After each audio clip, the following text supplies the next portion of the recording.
আজকের সময়ে আমাদের সবার জন্য ইন্টারনেট অনেক বেশি প্রয়োজনীয় হয়ে গেছে।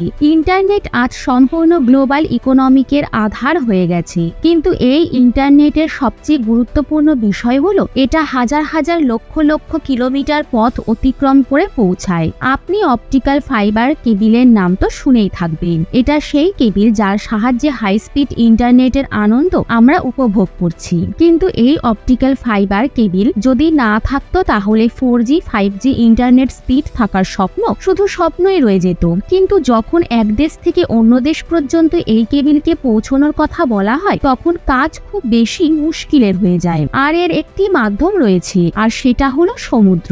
সমুদ্রের তলদেশে বিছানো কেবিলের মাধ্যমেই পুরো বিশ্বতে ইন্টারনেট চলে থাকে, আর এর মাধ্যমেই কমিউনিকেশন হয়ে থাকে। ইন্টারনেট কানেকশনের জন্য আমরা আমাদের চারিপাশে যে কেবিল এবং বিভিন্ন ধরনের বক্সের মতো জাল দেখি সেটা পুরো বিশ্বকে কানেক্ট করার জন্য একটি যথেষ্ট ছোট প্রক্রিয়া। ইন্টারনেট স্পিড এবং ডাটা ট্রান্সফারের আসল জাল তো সমুদ্রের নিচে হাজার হাজার মিটার গভীরতায় বিছানো থাকে।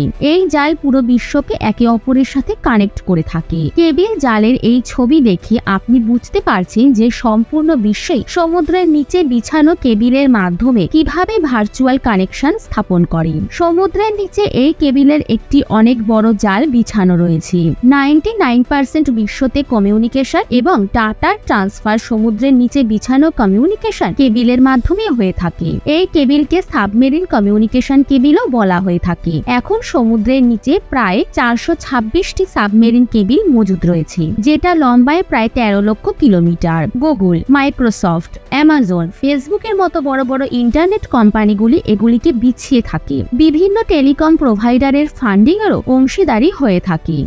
এক দেশ থেকে অন্য দেশে কিভাবে পৌঁছচ্ছে ইন্টারনেট? সমুদ্রে কিভাবে বিছানো হয় ইন্টারনেট কেবিল? বন্ধুরা, ইন্টারনেটকে এক দেশ থেকে অন্য দেশে লক্ষ লক্ষ কিলোমিটার দূরত্ব পর্যন্ত পৌঁছানোর জন্য এই কেবিলকে বিছানো হয়ে থাকে। তারপরে এই কেবিলের মাধ্যমে গ্রাহকদেরকে ইন্টারনেট পৌঁছানোর কাজ করা হয়ে থাকে। কিন্তু যখন ভারতের প্রসঙ্গ আসে তখন আমাদের ভারতের আশেপাশে শুধুমাত্র সমুদ্র আর সমুদ্রই রয়েছে।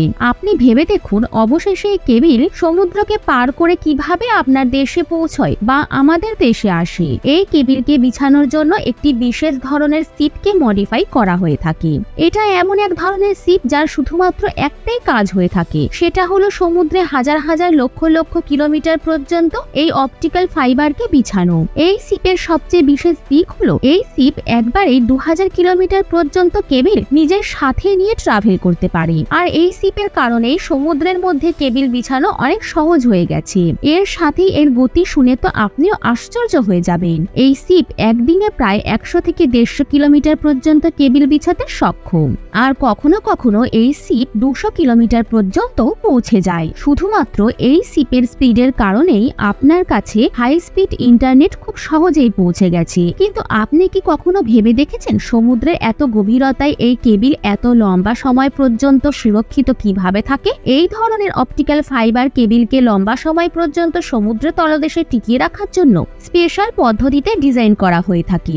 অপটিক্যাল ফাইবারের ওপর কপার, মেটেল এবং রাবারের কয়েকটি লেয়ার লাগানো হয়ে থাকে। তারপরেই একে সমুদ্রের তলদেশে বিছানোর কাজ করা হয়ে থাকে। আর এই কারণের জন্যই একে সাবমেরিন কেবিলও বলা হয়ে থাকে। কিন্তু এই কেবিলকে বিছানো এবং তৈরি করতে অনেক খরচ হয়ে থাকে। একটি প্রজেক্টে প্রায় 100 মিলিয়ন থেকে 500 মিলিয়ন US ডলার পর্যন্ত খরচ হয়। এই কেবিলকে সমুদ্রের তলদেশে কিভাবে বিছানো হয়ে থাকে? সমুদ্রের তল থেকে কিছু দূরত্বে একটি সিপকে রাখা হয়, আর এটা সেই সিপ যেটা কেবিল বিছানোর কাজ করে থাকে। সিপেতে কেবিলকে লোড করার জন্য সমুদ্র তট থেকে কেবিলকে পৌঁছানো হয়ে থাকে। এই কাজকে ম্যানুয়ালি করা হয়ে থাকে, কারণ এত বড় জাহাজ সমুদ্র তটের কাছাকাছি আসতে পারবে না। যদি আসে তাহলে এটা সম্পূর্ণভাবে ফেসে যেতে পারে। এই কেবিলকে সিপে লোড করার জন্য কেবিলের একটি অংশকে রোলিং মেশিনের সাথে বেঁধে দেওয়া হয়, আর দ্বিতীয় অংশকে সমুদ্র তটে রাখা হয়, যেটা কেবিলকে রিলিজ করার কাজ করে থাকে। তারপরে কিছু সময়ের মধ্যে সিপে লাগানো রোলিং মেশিন 2000 কিলোমিটার পর্যন্ত লম্বা কেবিলকে রোল করে নেয়। এখন এই সিপ সমুদ্রের মধ্যে কেবিল বিছানোর জন্য একদম তৈরি, কিন্তু তারপরেও অনেক কাজ বাকি রয়েছে। কেবিলকে বিছানোর আগে এটা দেখা হয় যে এই কেবিলকে কোন রুটে বিছানো হবে। যদি এমন কোনো রুট সামনে আসে যেখানে সেখানকার লোকাল অথরিটির থেকে পারমিশন নিতে হবে, তবে তখন তার পারমিশনও নেওয়া হয়। এই সম্পূর্ণ প্রসেসকে জিওলজিস্ট এবং ওশানো ওশানোগ্রাফারের সম্পূর্ণ টিম মিলে প্রস্তুত করে থাকে।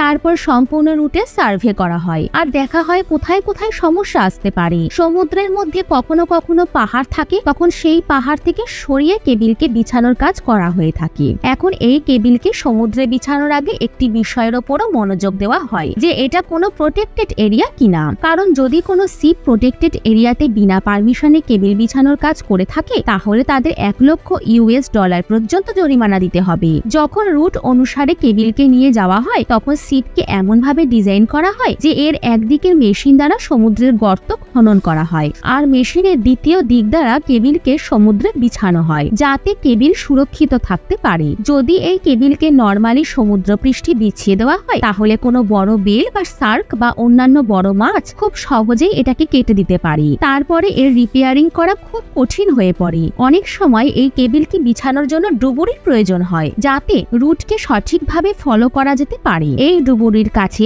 জিপিএস সিস্টেম লাগানো থাকে যার থেকে শিপে জিপিএস এর মাধ্যমে এটাকে ট্র্যাক করা যেতে পারে। এরপর কেবিল বিছানোর পরে এই শিপে লাগানো দ্বিতীয় মেশিন এই গর্তকে ভরিয়ে দেওয়ার কাজ করে। এর লাইফ প্রায় 10 বছর পর্যন্ত হয়ে থাকে, কিন্তু অনেক সময় বিভিন্ন মাছ এবং সমুদ্রের মধ্যে থাকা বড় বড় জীবজন্তু এই কেবিলকে কেটে দেয়। তবে বন্ধুরা, এই পুরো বিষয়ে জেনে আপনার কেমন লাগলো কমেন্টস করে অবশ্যই জানাবেন।